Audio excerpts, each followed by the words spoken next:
Hej, mit navn er Kenneth Sørensen, og velkommen til Tweak.dk. Vi fortsætter i dag vores lille serie af videoer med, hvordan man samler sin første computer. Sidste gang tog vi et kig på, hvordan man installerede en tredjeparts CPU-køler. I dag handler det om grafikkortet. Mange ser det som en rigtig nem ting at sætte sit grafikkort i sin computer, og det er altså heller ikke særlig svært. Så se med, og så finder du ud af, hvordan du installerer det. Det første du skal gøre, når du skal have installeret dit grafikkort, det er selvfølgelig at finde ud af, hvad for et PCI-stik grafikkortet bruger. Mit grafikkort, det bruger en PCI 2.0 X16. Det vil sige, at jeg skal have sat det i det slot her. Dernæst, så skal du selvfølgelig have fjernet 2 covers her, hvis dit grafikkort er et dual slot. Det vil sige, at det fylder 2. Der er også nogen, der kun fylder en enkelt, og så er der nogen, der fylder helt op til 3. I mit tilfælde er det dog kun 2.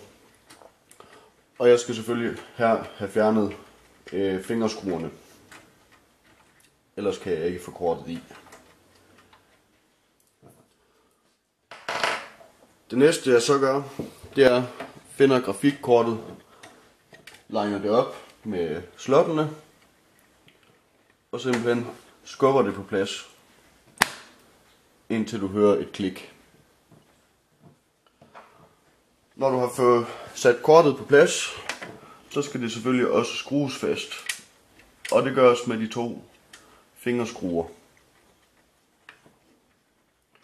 Du kan eventuelt gøre det, at du først fingerstrammer dem, og derefter lige giver dem et hurtigt spænd med en skruetrækker for at holde kortet bedre på plads.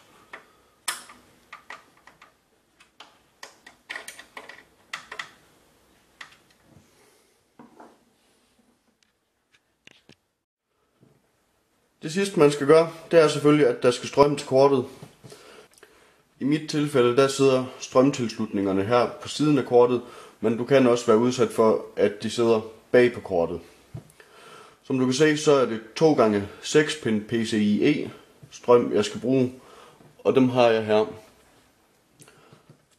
Så gør du det, at du simpelthen bare putter kablerne i, indtil det giver et lille tik. Og så sidder de. Du har nu installeret dit grafikkort og er klar til at køre. Tak fordi du så med. Vi ses.